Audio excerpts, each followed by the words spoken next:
आज की वीडियो के अंदर हम पढ़ने वाले हैं स्ट्रोक। ये स्ट्रोक की सेकंड वीडियो है। फर्स्ट वीडियो के अंदर हमने पढ़ा था इसका introduction, epidemiology, etiology, causes, risk factor, warning sign of stroke and pathophysiology.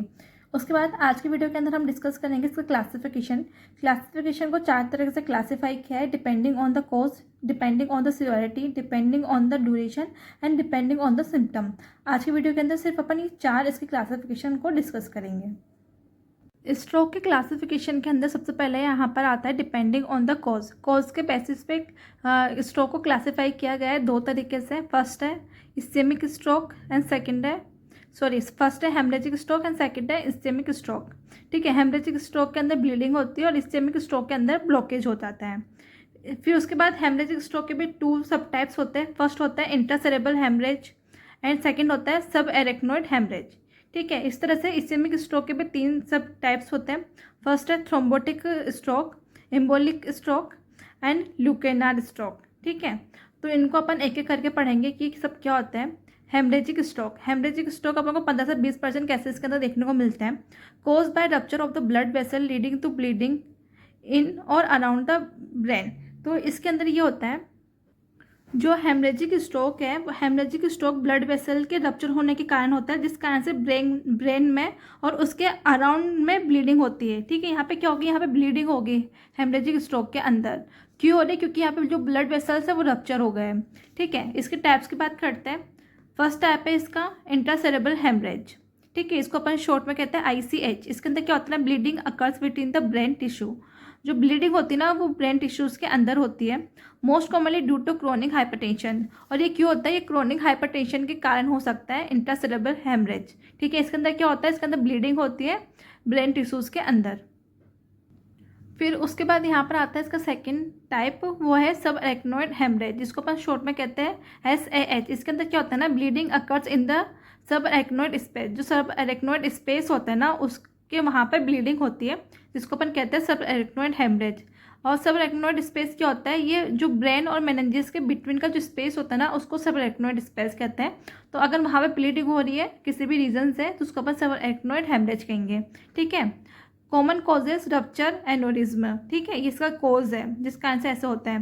Characteristic feature, अब इसके कैरेक्टरिस्टिक फीचर्स के अंदर क्या है, मतलब इसका कोई स्पेशल साइन क्या है कि सडन सीवियर हेडेक पेशेंट के अंदर होता है, जिसको थंडरस्लेप हेडेक कहते हैं। ठीक है, उसके बाद सेकंड टाइप था इस्केमिक स्ट्रोक। ये अपन को 80 से 85% केसेस के अंदर देखने को मिलता है। इसके अंदर क्या होता है ना, caused by interruption of blood supply to the brain due to arterial blockage. Arterial blockage के कारण अगर ब्रेन के अंदर जो सप्लाई हो रही है, ब्लड सप्लाई, वो इंटरप्ट हो रही है और उसके कारण से स्ट्रोक हो रहा है तो उसको अपन इस्केमिक स्ट्रोक कहते हैं। ठीक है, इसके टाइप के अंदर आता है सबसे पहला थ्रोम्बोटिक स्ट्रोक। ये क्या होता है, caused by formation of a blood clot thrombus between the cerebral artery. अगर सेरेब्रल आर्टरी के अंदर थ्रोम्बस बन रहा है, थ्रोम्बस मतलब ब्लड क्लॉट फॉर्मेशन हो रहा है और उस कारण से फिर स्ट्रोक आ रहा है तो उसको अपन कहेंगे थ्रोम्बोटिक स्ट्रोक।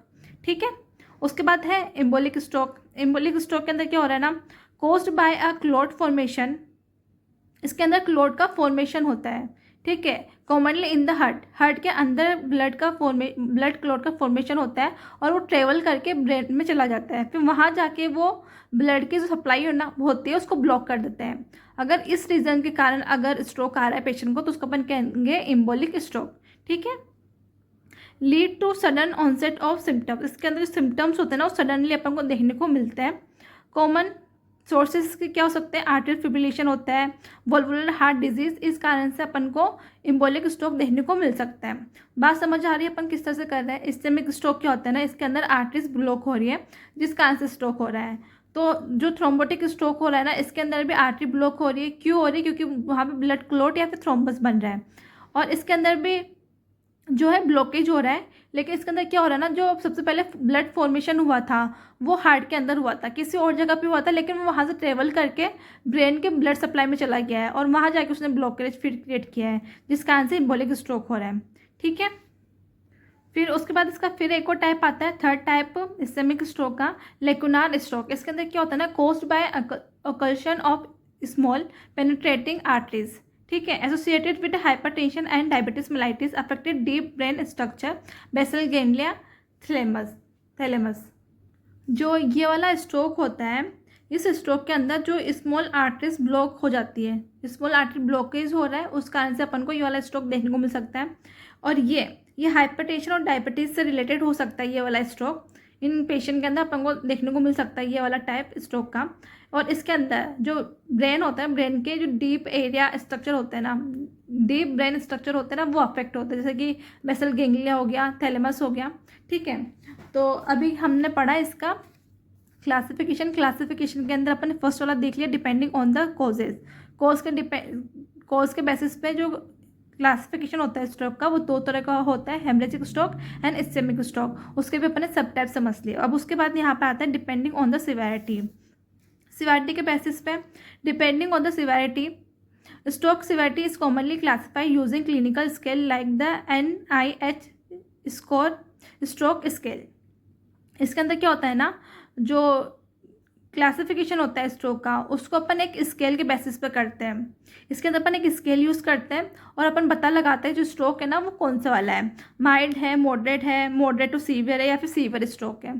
ठीक है, तो stroke severity is commonly classify using clinical scale. इसके अंदर एक क्लिनिकल स्केल यूज अपन लेते हैं स्ट्रोक की सिवियरिटी को चेक करने के लिए या फिर उसको क्लासीफाई करने के लिए, और उस स्केल का नाम है NIHSS या फिर NIH स्कोर स्ट्रोक स्केल। तो इसका अपन स्केल को देख लेते हैं। इस स्केल के अंदर क्या होता है ना, इस स्केल के अंदर NIHS स्कोर होता है, स्ट्रोक सिवियरिटी के बारे में यहाँ पे बताता है, और इम्पैक्ट ब्रेन डेंसिटी के बारे में ये अपन को बताता है। ठीक है, इसके अंदर क्या होता है ना, इसके अंदर स्कोर्स होते हैं इस तरह से, और सिवियरिटी के बारे में यहाँ लिखा होता है। अगर 0 स्कोर आ रहा है इस स्केल का, तो उसका मतलब होता है कि स्ट्रोक नहीं है। अगर 0 to 4 इसका स्कोर आ रहा है, मतलब माइनर स्ट्रोक है।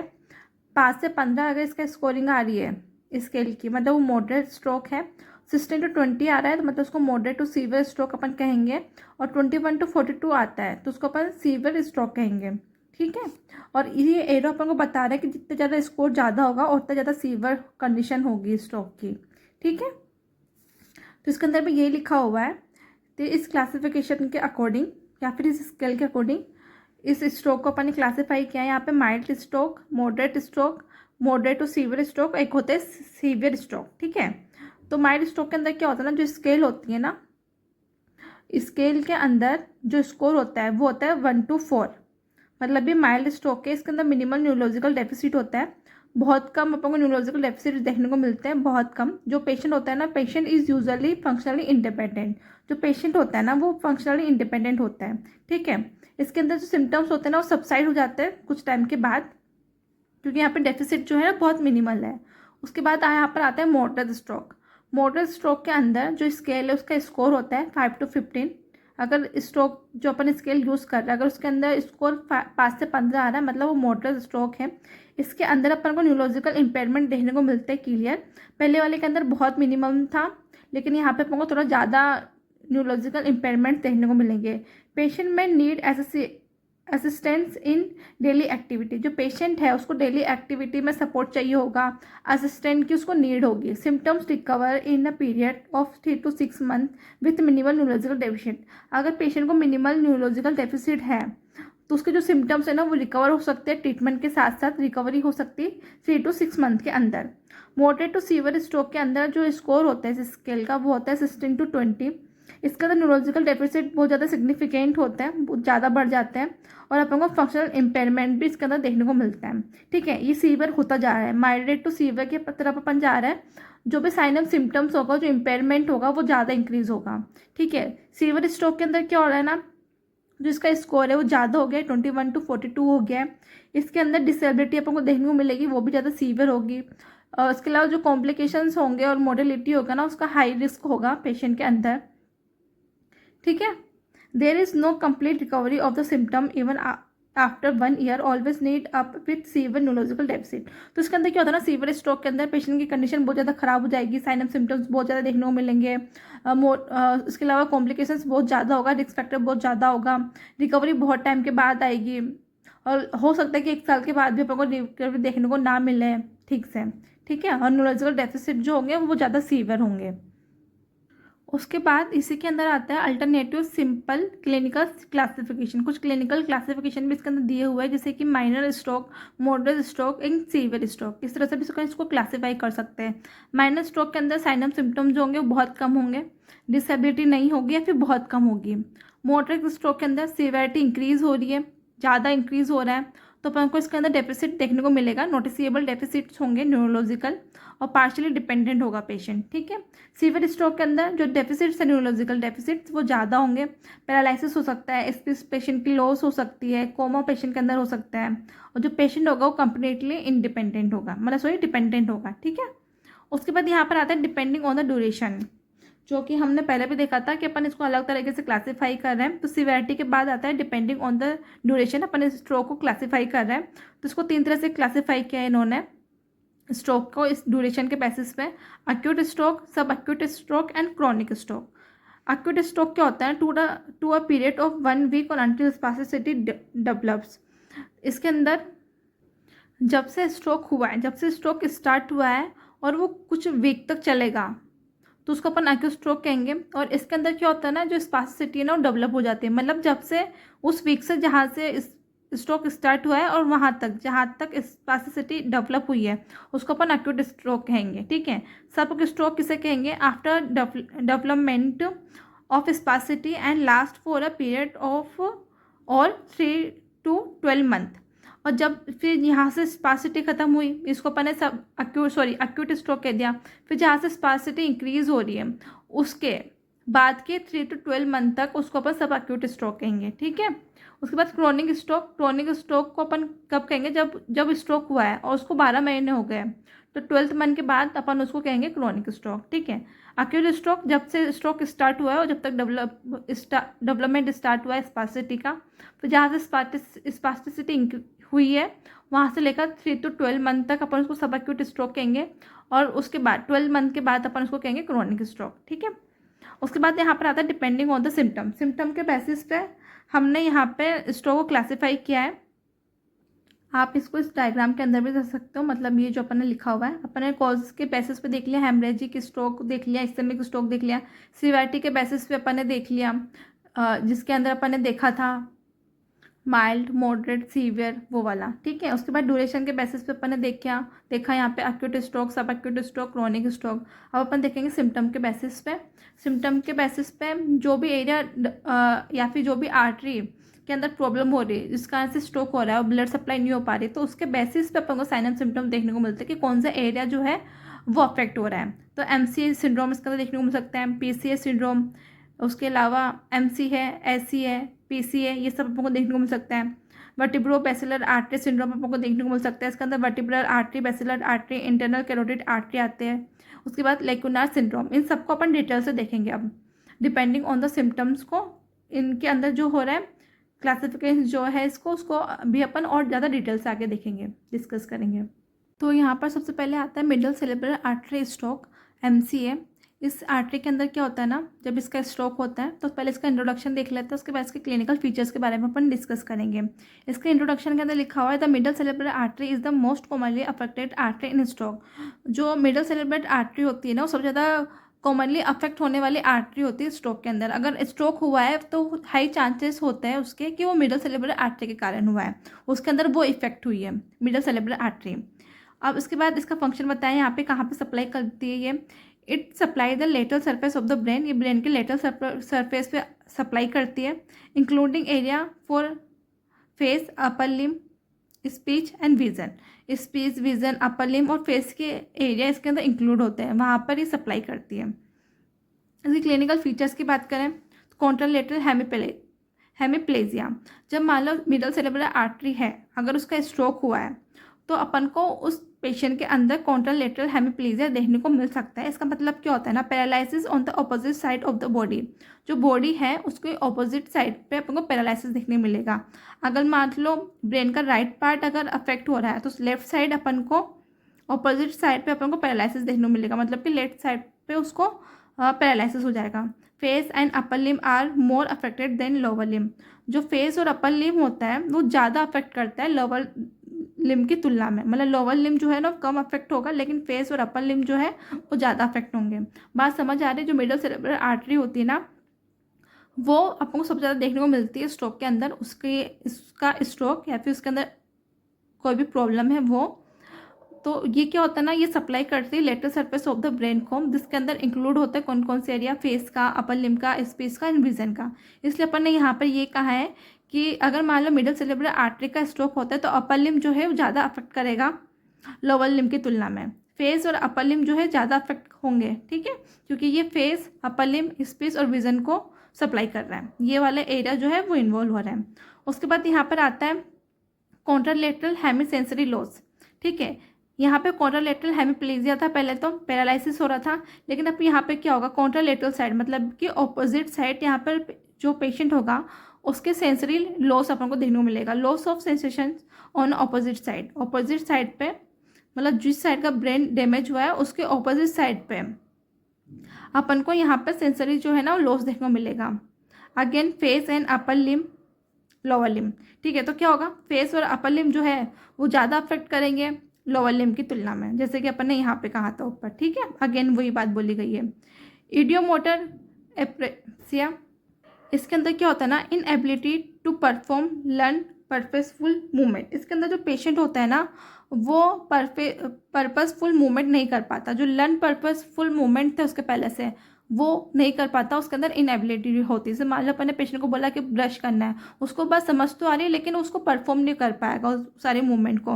Motor power is present, motor power होती है उसके अंदर, वो कर सकता है, लेकिन उसको समझ नहीं आता है कि अपन उसको क्या बोल रहे हैं और उसको कैसे करना है। अपन जब उसको कमांड देते हैं तो टास्क जो है ना परफॉर्म नहीं कर पाता पेशेंट। उसकी मसल पावर होती है, प्रेजेंट होती है, नॉर्मल होती है, पर वो मूवमेंट नहीं कर पाता, क्योंकि क्या होता है ना, यहाँ पे इनएबिलिटी हो जाती है परफॉर्मेंस की। जो भी वो पर्पसफुल मूवमेंट कर रहा होता है अपने डेली लाइफ में वो नहीं कर पाता है, ठीक है। उसके बाद आता है एटेक्सिया, कॉन्ट्रालेटरल लिम्ब भी इसके अंदर इन्वॉल्व होगा। Uncoordinated movement of the opposite side, जो भी अपोजिट साइड होगी लिम्ब की उसके अंदर जो भी कोऑर्डिनेटेड मूवमेंट होगा ना वो पेशेंट नहीं कर पाएगा। अनकोऑर्डिनेटेड मूवमेंट हो जाएंगे अपोजिट साइड के, मतलब मान लो अगर लेफ्ट साइड का पार्ट इन्वॉल्व हो रहा है ब्रेन का, तो राइट साइड के जो मूवमेंट होंगे वो चले जाएंगे, कोऑर्डिनेशन उसका चला जाएगा। कॉन्ट्रालेटरल होनोमोनस हेमी एप्नोपिया, इसके अंदर क्या होता है, loss of half of visual field on the same side of both I. दोनों आई होती है ना, दोनों साइड की आईज के वंस हाफ, मतलब जो हाफ पार्ट होगा ना उसका विजन जो है ना वो चले जाएंगे, वो लॉस हो जाएंगे। Loss of half of the visual field on the same side of both I, दोनों आइज के सेम साइड के विजुअल फील्ड वो भी हाफ, वो लॉस हो जाएगा। Example, right side vision loss in both I, जो भी बोथ आई है दोनों आंखों की राइट साइड का विजन जो है ना वो लॉस हो जाएगा, ये इसका एग्जाम्पल है। फिर उसके बाद अपन बात करते हैं इसके फीचर्स की, specific features to hemisphere involvement. अगर मान लो हेमिस्फीयर इन्वॉल्वमेंट हो रहा है तो उसके अंदर अपन को स्पेसिफिक फीचर्स देखने को मिलेंगे। राइट और लेफ्ट, अगर राइट होगा तो क्या होगा, अगर लेफ्ट जो है इन्वॉल्व हो रहा है तो क्या होगा हेमिस्फीयर का, तो लेफ्ट एमसी स्ट्रोक और राइट एमसी स्ट्रोक दोनों के बारे में अपन अलग अलग लिखा हुआ है यहाँ पे।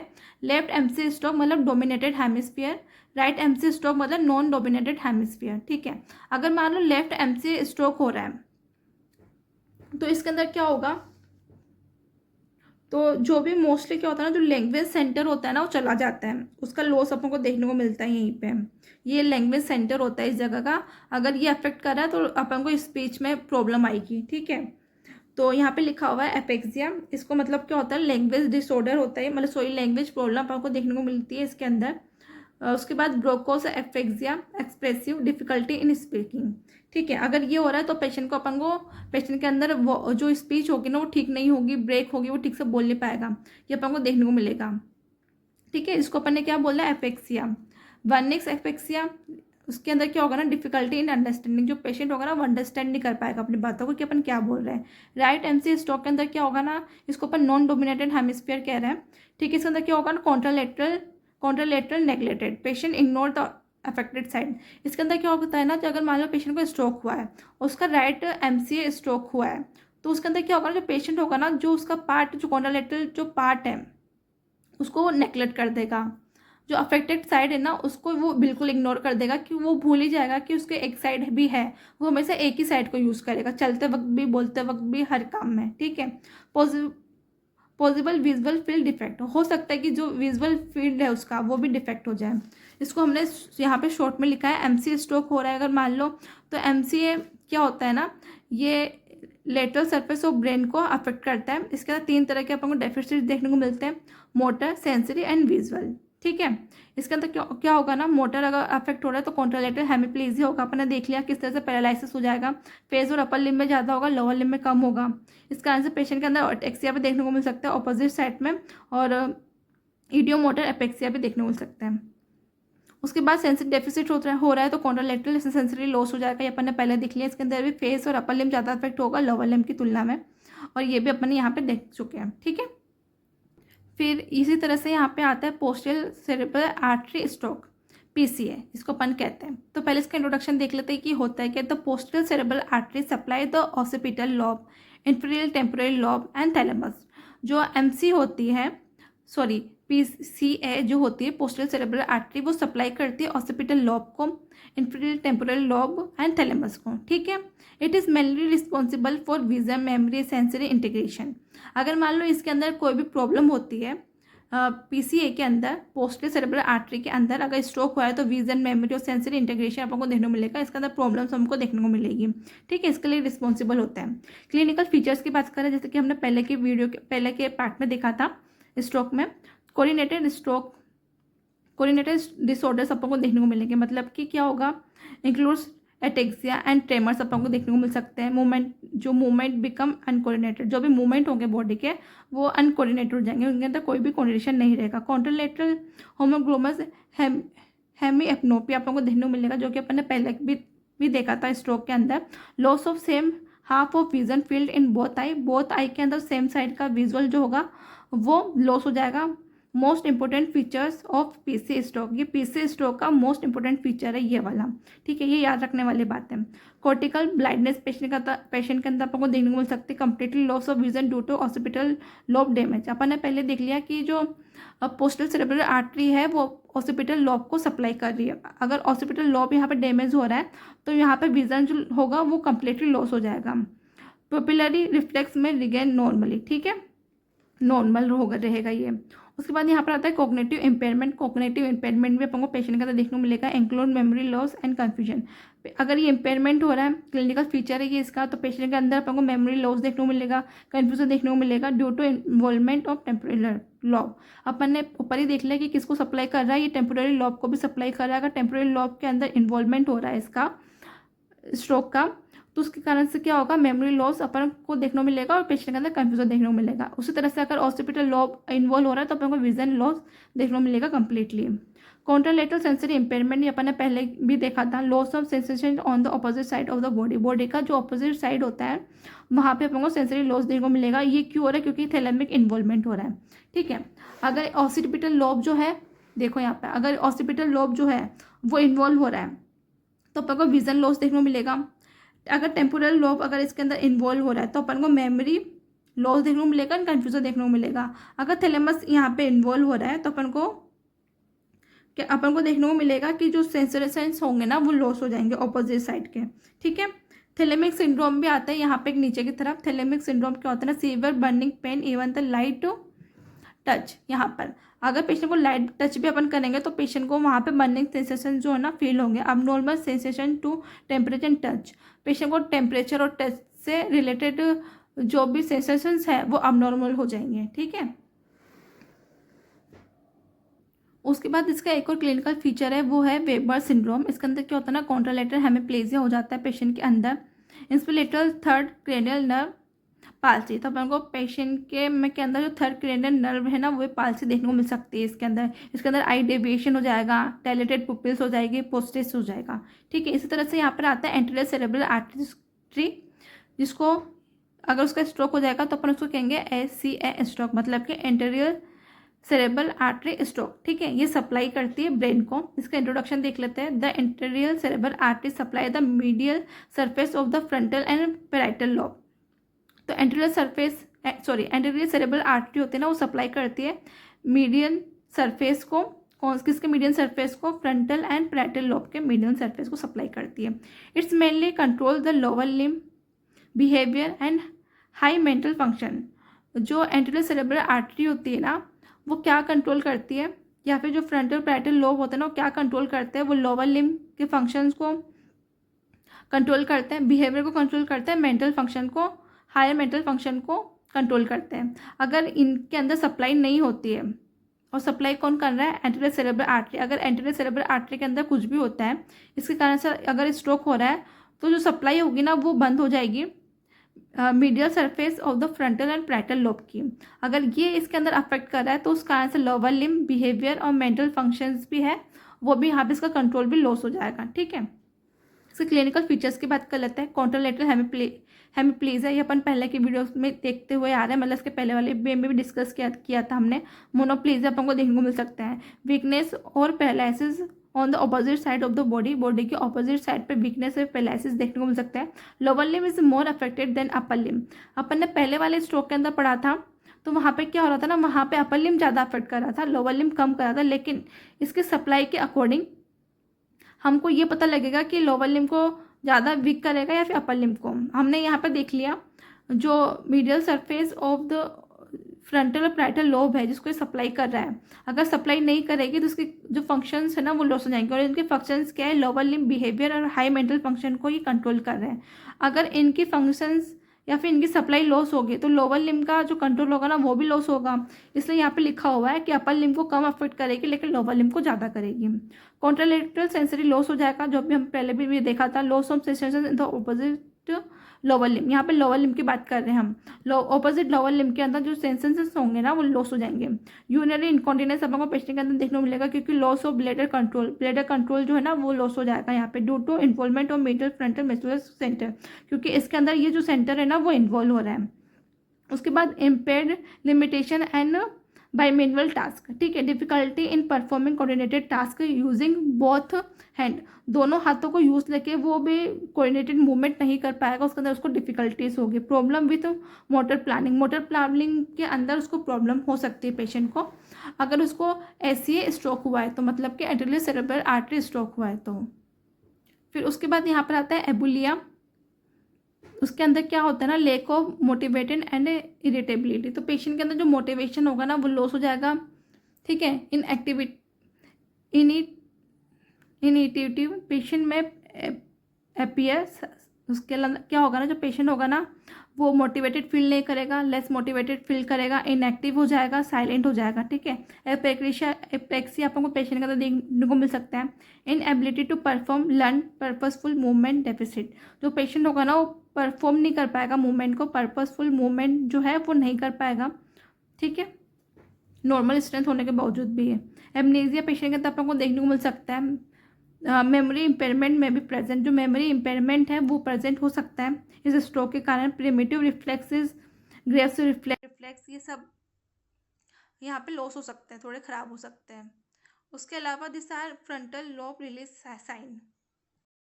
उसके बाद यहाँ पर नेक्स्ट आता है वो है वर्टिब्रोबैसिलर आर्टरी सिंड्रोम। इसका इंट्रोडक्शन देखते हैं। The vertebrobasilar system supply the brain stem, cerebellum and postal part of the brain. Occlusion of this artery lead to brainstem syndrome which vary depending on the level and site of lesion. तो इसे कहने का मतलब यहाँ पर ये है कि वर्टिब्रोबैसिलर जो सिस्टम होता है ना वो सप्लाई करता है ब्रेन स्टेम को, सेरेबेलम को and postal part of the brain को। इसलिए यहाँ लीजन होने पर ब्रेन स्टेम सिंड्रोम होता है।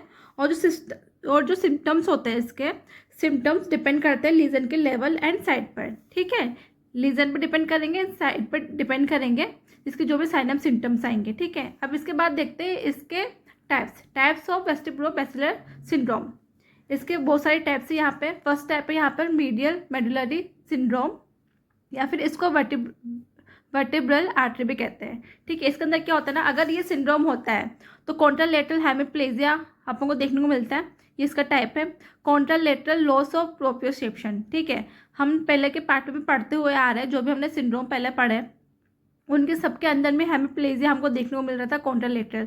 तो अगर यहाँ पर भी वर्टिब्रोबैसिलर आर्टरी सिंड्रोम होता है, या फिर इस आर्टरी के अंदर, इस सिस्टम के अंदर कोई भी प्रॉब्लम होती है तो अपन को यहाँ पर कॉन्ट्रालेटरल हेमिप्लीजिया देखने को मिलेगा। ऑपोजिट साइड की जो होगी लिम्ब, वहाँ पे वीकनेस होगी। कॉन्ट्रालेटरल लॉस देखने को मिलेगा अपन को प्रोप्रियोसेप्शन का। उसके बाद इंसुलेटरल डेविएशन देखने को मिलेगा अपन को टंग का। उसके बाद सेकेंड आता है लेटरल मेडुलरी सिंड्रोम। इसके अंदर क्या होता है ना, इसके अंदर डिस्प्लेसिया होता है और डिसआर्थ्रिया अपन को पेशेंट के अंदर देखने को मिलता है। मतलब जो पेशेंट जो होता है ना,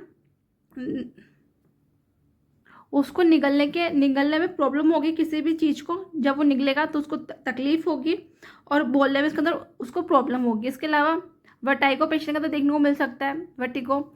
इसके अलावा नोज़िया पेशेंट के अंदर देखने को मिल सकता है। इंसुलेटरल फेशियल सेंसरी लॉस देखने को मिलेगा अपन को। फेशियल सेंसरी लॉस होगा इंसुलेटरल, ठीक है। Contralateral body pain and temperature loss होगा। कॉन्ट्रालेटरल साइड में पेशेंट को बॉडी पेन होगा और टेम्परेचर जो होगा वो लॉस हो जाएगा, ठीक है। उसके बाद कंप्लीट बेसिलर आर्टरी सिंड्रोम। इसके अंदर क्या होता है ना, सीवियर ब्रेन स्टेम डैमेज होता है, ठीक है। उसके अलावा can lead to locked in syndrome. अब जो लॉक्ड इन सिंड्रोम है इसको अपन आगे देखेंगे, इसकी डेफिनेशन। बस ये याद रखना कि ये अपन को इसके अंदर देखने को मिल रहा है। उसके बाद यहाँ पर आता है मीडियल इंफीरियर पोर्टाइन सिंड्रोम, पोर्टाइन सिंड्रोम। इसके अंदर क्या होता है ना, इसके अंदर मोटर वीकनेस होती है और क्रेनियल नर्व का इन्वॉल्वमेंट इसके अंदर होता है। उसके बाद इसका फिफ्थ टाइप है लेटरल इंफीरियर पोर्टाइन सिंड्रोम, ठीक है, AICA। इसके अंदर फेशियल पैरालिसिस होगा, हेयरिंग लॉस होगा और वर्टिगो पेशेंट के अंदर होगा, वर्टाइग, ठीक है। उसके बाद है मीडियल मिड पॉइंटन सिंड्रोम। इसके अंदर कॉन्ट्रालेटरल हेमिप्लीजिया होगा पेशेंट के अंदर। इंसुलेटरल क्रेनियल नर्व डेफिसिट अपन को देखने को मिलेगा। Lateral mid point syndrome, pontine syndrome, इसके अंदर क्या होगा, इसके अंदर सेंसरी एंड सेरेबेलर डेफिसिट हमको देखने को मिलेगा। एटेक्सिया पेशेंट के अंदर देखने को मिलेगा। मीडियल सुपीरियर पोर्टेंट सिंड्रोम, इसके अंदर क्या होगा, मोटर डेफिसिट होगा, क्रेनियल नर्व का इन्वॉल्वमेंट होगा इसके अंदर भी। लेटरल सुपीरियर पोर्टेंट सिंड्रोम के अंदर क्या होगा, कोऑर्डिनेटेड प्रॉब्लम्स हमको देखने को मिलेगी। सेंसरी डिस्टर्बेंस पेशेंट के अंदर देखने को मिलेगा। और हमने देखा था लॉक्ड इन सिंड्रोम के बारे में हम पढ़ेंगे, जो हमने आगे की तरफ इसका वर्ड देखा था। तो इसका मतलब होता है a condition caused by complete basilar artery occlusion leading to paralysis of almost all voluntary muscles except eye movement. तो इसके कहने का मतलब यहाँ पर यह है कि कंप्लीट बेसिलर आर्टरी के कारण से पेशेंट ऑलमोस्ट कंप्लीटेड पैरालिसिस हो जाता है। मतलब ऑलमोस्ट ऑल जो भी वॉलंटरी मसल्स होते हैं ना, उसके अंदर पैरालिसिस हो जाता है आई को छोड़ के, ठीक है। इसके क्लिनिकल फीचर्स की बात करें तो इसके अंदर आता है मोटर डेफिसिट, ठीक है। क्या क्या होगा, स्टार्ट्स एज एक्यूट हेमिपेरेसिस से स्टार्ट होगा, एक्यूट हेमिपेरेसिस होगा मोटर डेफिसिट के अंदर। रैपिडली प्रोग्रेस टू टेट्राप्लेजिया, और धीरे धीरे मतलब वो रैपिडली प्रोग्रेस करेगा, ठीक है, रैपिड प्रोग्रेस करेगा और पैरालिसिस हो जाएगा ऑल लिम्ब का, ठीक है। हेमिपेरेसिस से स्टार्ट हुआ है, एक्यूट हेमिपेरेसिस से, और पैरालिसिस हो गया है, ठीक है। लोअर बल्बल पैरालिसिस हमको देखने को मिलेगा, बुलबर पैरालिसिस देखने को मिलेगा, जिसके अंदर क्रेनियल नर्व्स इन्वॉल्व होती है। स्पेस जो होती है ना पेशेंट की, वो चेंज हो जाएगी, ठीक है। डिसआर्थ्रिया और डिस्फोरिया हमको देखने को मिलेगा, मतलब मोटर स्पेस डिसऑर्डर्स हो जाएगी या फिर वॉइस डिसऑर्डर्स हमको देखने को मिलेगा। प्रोग्रेस टू मुटीज हमको देखने को मिलेगा, ठीक है। कॉन्शियसनेस एंड सेंसेशंस की बात करें तो फुल्ली प्रिजर्व्ड कॉन्शियसनेस, जो कॉन्शियसनेस होती है ना वो फुल्ली प्रिजर्व्ड होती है। सेंसेशंस इज यूजुअली इंटैक्ट, जो सेंसेशन होते हैं ना वो यूजुअली इंटैक्ट होते हैं। Patient in aware but can not move और स्पीक, पेशेंट को समझ आता है कि क्या हो रहा है, क्या चल रहा है, वो अवेयर होता है लेकिन मूवमेंट नहीं कर पाता, स्पीक नहीं कर पाता, ठीक है। आई मूवमेंट की बात करें तो हॉरिजॉन्टल आई मूवमेंट जो होते हैं ना वो लॉस हो जाता है। Vertical eye movement and blinking जो होती है ना वो प्रिजर्व रहती है। कम्युनिकेशन की बात करें तो पेशेंट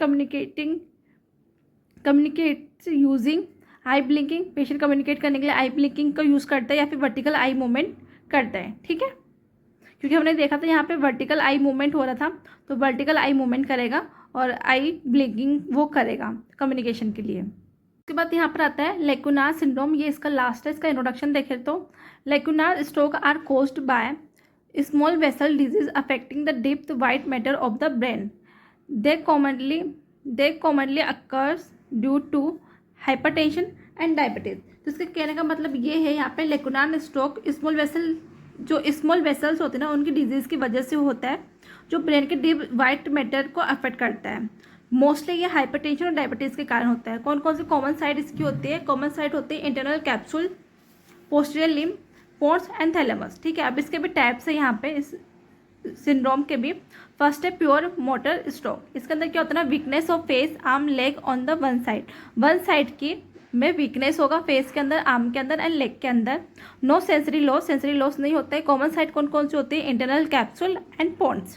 प्योर सेंसरी स्ट्रोक ये भी इसका एक टाइप है। इसके अंदर क्या होता है ना, loss of sensations on one side of the body के वन साइड पे सेंसेशन जो है ना वो लॉस हो जाएंगे। नो मोटर वीकनेस नहीं होती। कॉमन साइड इसका है थैलेमस, ठीक है। उसके बाद है सेंसरी मोटर स्ट्रोक। इसके अंदर कॉम्बिनेशन होता है, combination of motor and sensory deficit. इसके अंदर दोनों का कॉम्बिनेशन होता है, मोटर का भी है, सेंसरी डेफिसिट दोनों का। अटैक्सिक हेमिपेरेसिस इसके अंदर हमको देखने को मिलेगा। वीकनेस एंड पुअर कोऑर्डिनेशन हमको देखने को मिलेगा ऑन सेम साइड पे।